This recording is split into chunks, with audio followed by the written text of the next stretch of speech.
summer went way too fast.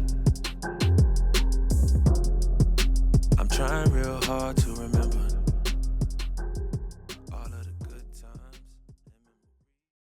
Hello everyone, welcome back to the Soulless Photography YouTube channel. Today we'll be taking a look at Wolfpack taking on Blast Camp in the 4th prelim match of the NXL World Cup event. As always, if you find yourself enjoying this video at any point, please feel free to leave a like down below. Subscribe to the channel if you're not already. I release a new video every week. Ring the bell if you want to get notified every time I upload a video. And if you want to become a monthly supporter of the channel, you can click the join button down below to get all the details on that. Paintball Pro 18 commented on last week's video and said he had no idea Seth Rogen played paintball. And I had no idea either. If you want to know what we're talking about, you can go to last week's video and you can't miss it. It's definitely noticeable. Alright, so let's talk about the two teams playing in today's match. Heading to the last match of the prelims, New Jersey-based team Wolfpack was sitting at 2-0-1 and had a good chance of moving on to the Ochos. Indiana-based team Blast Camp had an even better chance to move on since they were 3-0. So at this point, both teams were trying to sharpen their swords for their Saturday matches. I'm sure Wolfpack also wouldn't have minded getting a win against a team that just took first at the last event in Chicago. Before we get into the match, we're going to take a look at the NXL World Cup layout. If you've already seen this breakdown, feel free to skip right to the match. Okay, so usually I go over the standard breakouts for each layout, but this layout was so different. I mean, there were just so many different things you could do off the break. So what I'm going to do instead is I'm going to show you footage of different breakouts that I saw at the event. This way you can get an idea of just how many different variations of breakouts you could do on this layout. So we're going to take a look at some breakouts and then we're going to come back and go over the rest of the layout.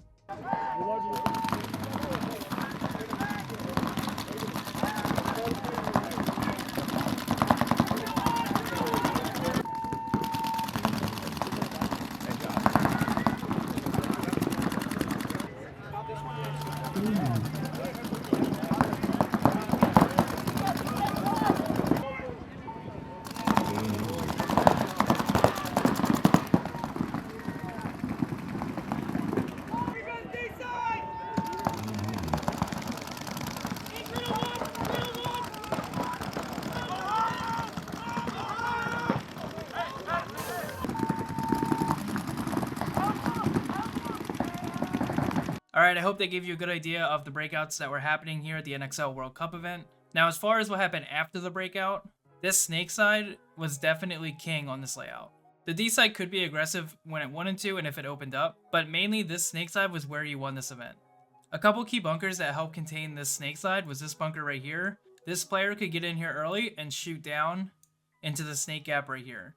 Another really solid position for the snake was the snake corner, because he could easily look over the top and look around the sides and shoot down the wire and try to help contain the snake. And then finally, another really helpful bunker was this brick right here. A lot of times this brick was shooting down on the snake right here and battling the other brick when the other team sent somebody there. The center on this layout also became very useful for teams, especially later in the event.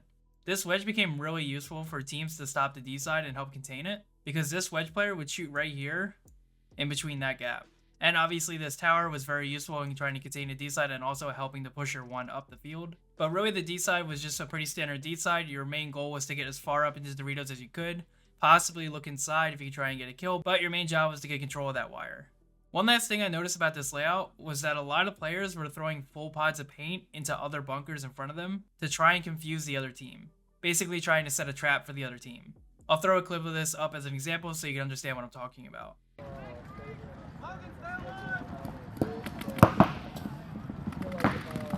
Okay, so that's everything I wanted to go over on this layout. I hope I did this layout justice because it was just an insane layout. And now, without any more stalling, let's hop into the raw footage. Oh!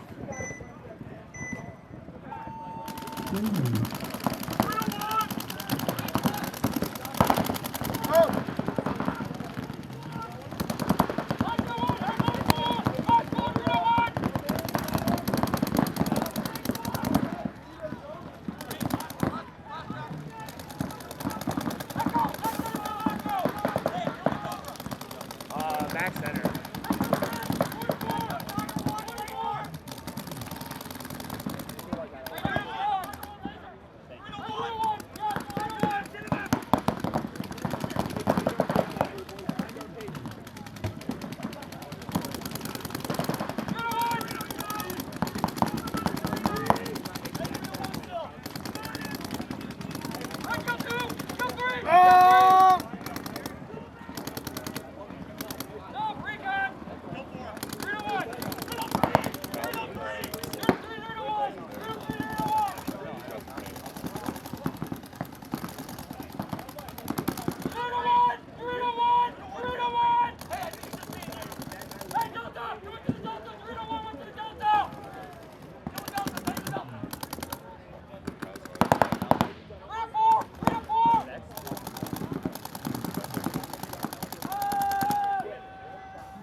Oh! Corner! Right on!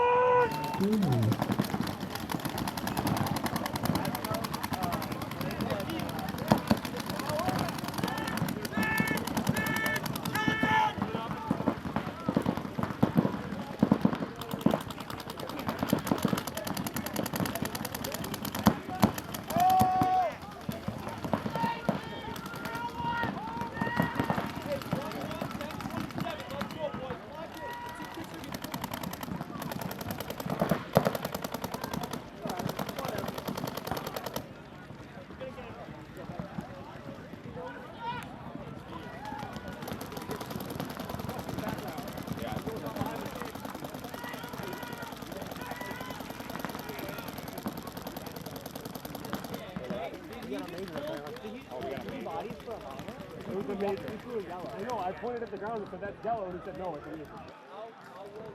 What's the major man? Who they pull?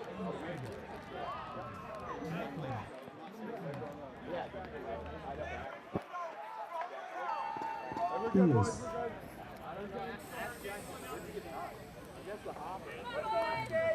Maintain blast camp, we're good.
Pause. Editor here. The end of this point was pretty chaotic, so here's what happened. After Wolfpack's center player shot the third body and got away with a hopper hit, Blastcamp's last player ran down Wolfpack's D-side player.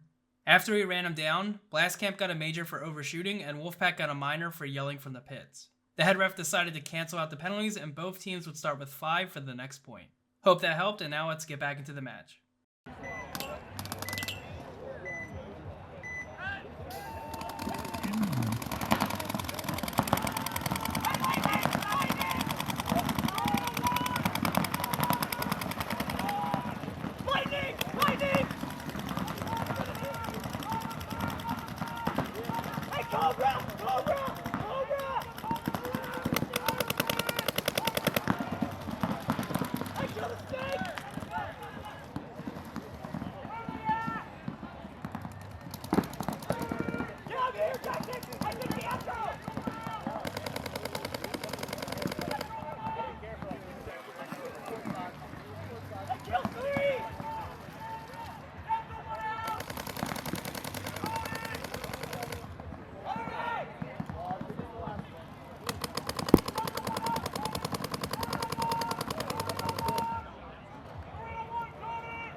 Point approved.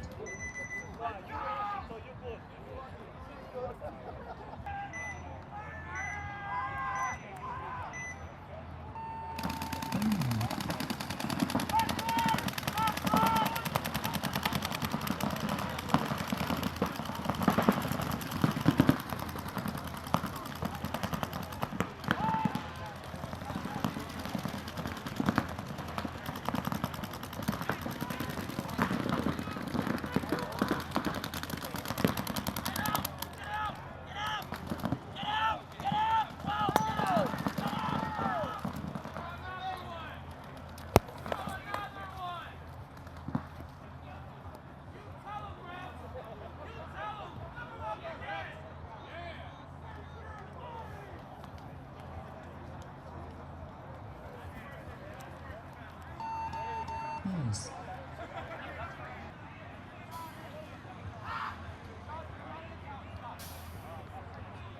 60 seconds.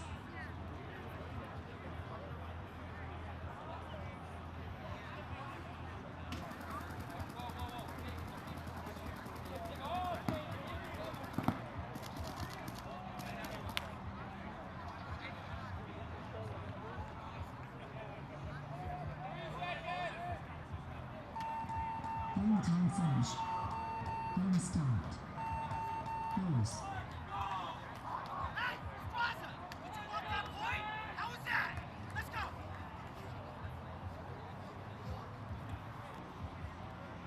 Final points. Game finished.